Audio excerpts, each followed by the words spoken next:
Auto rickshaw వాళ్ళకు నమస్కారం. మళ్ళీ మీరు మొదలు పెట్టినారు ముందర ప్యాసింజర్లు ఎక్కించుకొని. దేవుని తోడు చెప్తాను, అల్లా కా కసం మై బోల్ రహా హూం, ఈసారికి చూసినారంటే మీ బండి బయటికి రాదు, మీ బండి బయటికి రాదు. మీరు లోపల ఎంతమందిని ఎక్కించుకోండి, లేదా పైన ఎక్కించుకోండి. డ్రైవర్ దగ్గర ఈసారి కనపచ్చినదంటే మీకు ఆర్సీ లేదు, ఇన్సూరెన్స్ లేదు, డ్రైవింగ్ లైసెన్స్ లేదు. మీరు కూడా బతకాలని చెప్పే ఉద్దేశంతో మేము కూడా ఉన్నాం.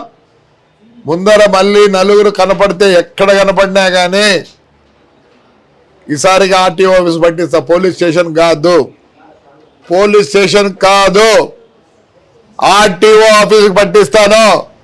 జాగ్రత్త పడండి. ఒక్కసారి ఆర్టీఓ ఆఫీస్కి పోయిందంటే మీ బండి బయటికి రాదు. ఎన్నిసార్లు చెప్పాలా మీకు? ఎందుకు చంపుతారు మనుషుల్ని? అరే ముందర కూర్చోబెట్టుకోవద్దంటారా? వెనకలు ఎంతమంది నేర్చుకోండి, మేము వద్దండంలే.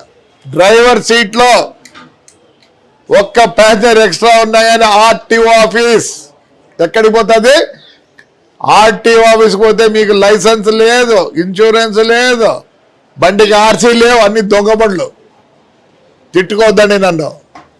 ప్రజల్ని సంపద్దండి, ప్రజల్ని సంపద్దండి. మళ్ళీ మొదలైంది. అప్పుడే ఒప్పుకునేది లేదు. ఆ ప్యాసింజర్లు కూడా తెలియలేదు, ఆ ప్యాసింజర్లు కూడా తెలియలేదు. చస్తారు. ముందర ఎక్కద్దండి డ్రైవర్ పక్కన. ఆర్టీఓ ఆఫీస్కి పోతాయి బండ్లు. మీరు బీదోళ్ళు కష్టపడతారు. మీరు పొద్దున్న నుంచి సాయంత్రం తోలితేనే మీ ఇంట్లో మీ పిల్లలు తింటారు భోజనము. ఆ ఇద్దరిని ఎక్కించుకోవద్దండి, ముందర ఎక్కించుకోవద్దండి. నేను వద్దండి, వెనకల ఎక్కించుకోండి. ఇదే లాస్ట్.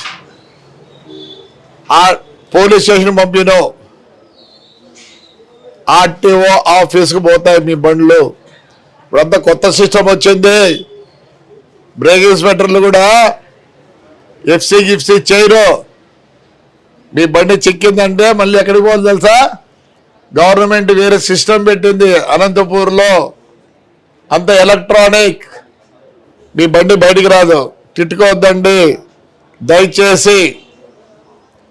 బండి ఆర్టీఓ ఆఫీస్కి పోతే మీరు బూదిండ్రు, నాకు తెలుసు, నాకు అది కూడా తెలుసు. మీ ఇంట్లో బస్తు ఉండాల్సి వస్తుంది. నేను ఈసారి చెప్తే ఆర్టీఓ ఆఫీస్కి పోతుంది. Right, thank you. Please subscribe dot news.